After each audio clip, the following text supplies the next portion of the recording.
Hello and welcome to Limit Studios, where we talk anything and everything entertainment. I'm of course the Limit himself, Zeke Lamone, and this is my review and thoughts on episode 6 of Miss Marvel, titled No Normal. We're going to get into spoiler territory. I'm just throwing that out there now. We're just going to talk about general thoughts. We're not going to necessarily go beat by beat of the whole entire episode. We're just going to give some thoughts on it. And just some scenes that I really like. And of course, there's two big moments that happen. My main thing with Miss Marvel so far is that I have really enjoyed this overall. I have loved getting to know Pakistani culture a lot more.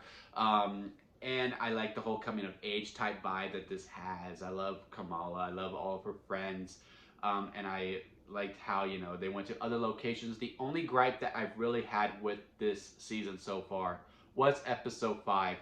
It's not that it was a bad episode. I just really thought with the tale of two halves, that the first half is great. And it's the better part of episode 5. But yet at the same time, I was thinking, well, what is the purpose of this? Because the problem with all Marvel shows is that they're all too short.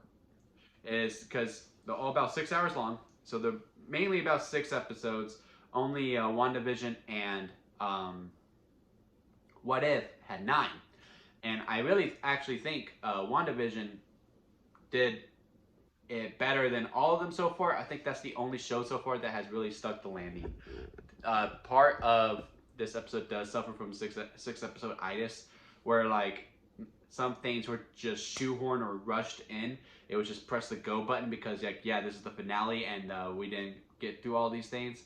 As to WandaVision, I think what really failed with fans on that one was like speculations. It's like everyone just thought all these different things were gonna happen. The thing that happened in this one was something that they expected to happen in WandaVision. Like, damn, we only had like, what, 5 more shows to go before we got there? Yeah. So, yeah, we're just going to get some general thoughts on it. But, yeah, I enjoy it. I enjoy it for the most part, besides episode 5, because of the first half. Again, really liked it. Really liked the first half more. Just didn't really see where it really fit within the whole entire story. Because, again, when you got 6 episodes, you got to go.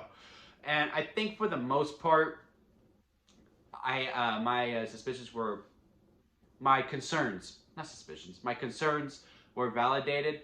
Again, I really liked that stuff in the first half. But overall, I don't think we needed a good 15 to 20 minutes of going through it. I think a good solid 5 minutes maybe with that because of the 6 episode ISS parts of it. Number 1.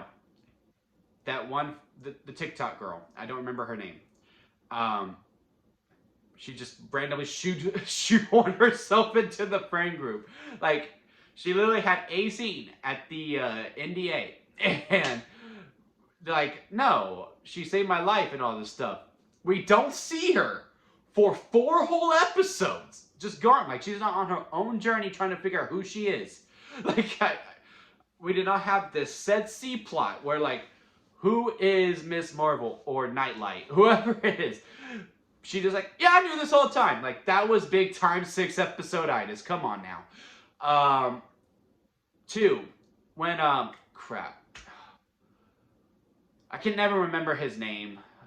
He's my Bruno, I guess. I truly don't remember his name. The guy who got the powers at the end of episode 5. Him, like, turning heel for, like, 5 minutes and then like, oh no, wait, save me, and then like all that stuff was a little rushed to me. I think a whole other episode. I really think this most of these series I really thought like, yeah, this needed 3 more episodes. This one I really think if it would just went 1 more week, I really think this would have been the best Marvel show that has been out, because that all felt rushed to me. Just go like, well, I don't know Miss Marvel at all, but like from what I saw the discussions on Twitter on episode 5, he is a form of a villain. Like, well, he's got to do villainous things. So they did that. That's what that felt like, and I'm glad it didn't shoehorn the kiss in there. They had a moment where they were going to kiss. It's like, oh, I don't know if they necessarily earned that. Like, I feel like if anyone earned it, it was Red Dagger, not him. Or Bruno. I'm still Team Bruno. I don't care. I'm still Team Bruno. I feel his pain. And the third one was the motivation of the NDA girl, because I really thought like this whole entire time that her motivation was just to follow orders.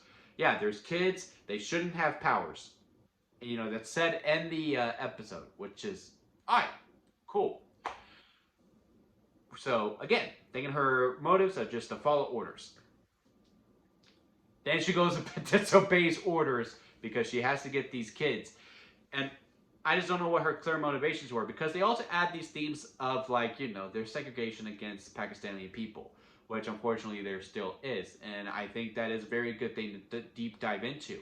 And if she was segregating against them, I would have liked more clear if that was her motivation for it, or if she just hated kids. I really don't mind if that's like, maybe, you know, she has a backstory and Spider-Man was saving the day, but he didn't save the day perfectly and she lost someone. So now it's like, yeah, no kids should have powers. So any super kids, no matter what, she's going to get. I would like more explanation as to what we were doing with her, because she was just like kind of there, and then like, all right, for plot stake, you're not going to follow orders, even though it seems like your whole entire motive this whole season was to follow orders. But really, besides those three things, those are the only three gripes that I have. I do have one like CinemaSins type nitpick. You know, it's one of those things that you're just like, okay, yeah, no. Because they make this scene like when the brother comes in, all right, so what are we doing to help? Also, yeah, he just kind of randomly shows up too, but at least he was actually part of the group throughout the whole entire season. Is that, crap, I cannot remember his name. I'm not even going to attempt. He goes, guys, we don't have time for this. And I was like, man, you're right. But we definitely have time to freaking draw all these people on this chalkboard, huh? We have time for that, but not this, like, one said conversation. Okay. That, like, I was like, I'm not going to hold that against the show, but that is such, like, to me, being, like, such a CinemaSins type guy, or pitch meeting, or honest trailer. That kind of persona just came out of me. Like, but yeah, I really like this episode. I liked it better than episode 5. I thought it was structured better. I really think one more episode would have really laid it all down if we kept everything in. But honestly, I would have trimmed down that first half of episode 5 a little bit. Gave a little more time to either the TikTok girl to be like, okay, she's on this journey.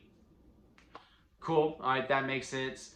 Or more time to his struggles on being good or evil of the guy that they save at the end. I do think there's going to be a season 2. Or is it just all going to end in the Marvels? Because at the very end, the mid-credit scene, Carol shows up, which I had that in the pool. I was very proud. Episode 1, I called it. I didn't think they were going to do it after, so I was like, well, it looks like they're really focusing on the Kamala, and that's okay, and we do have a whole year. So I guess we won't see Carol, even though I really wanted to. And then she showed up. I was like, yes!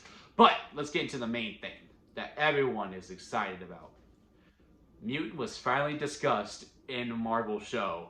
And it was given to Kamala, which is what everyone wanted in WandaVision when they saw Evan Peters as Quicksilver. But nope, they saved it for Miss Marvel. And nope, she's not an Inhuman, but it is a mutation. When Bruno went, Kamala. Because like her...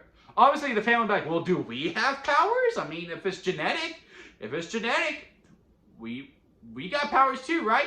And Bruno goes, yeah, no, Kamala, you have a mutation. And I like the whole, oh, it's just another word they're going to use. Because that is what the mutants are, like, oh, it's a form of segregation. And the 97 X-Men theme, when he says it, so badass.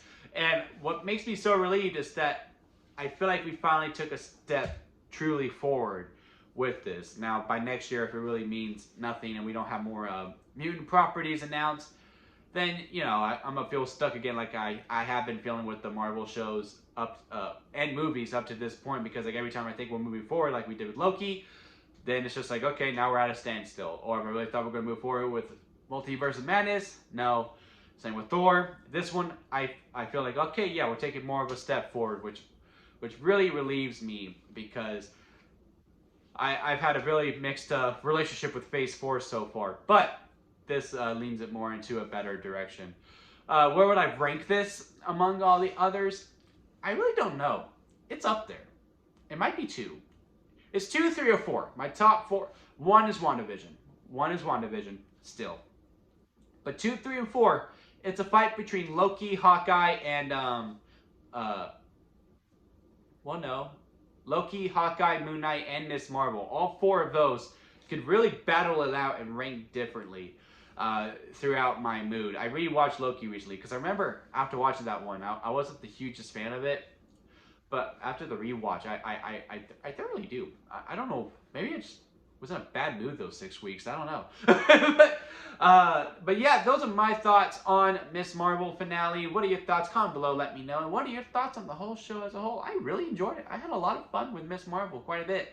If you like this video, give it a thumbs up. And if you like me, hit that subscribe button as I'm trying to grow into my YouTube career. And that'll be it for me, guys. And I'll see you here next time at Lemon Studios.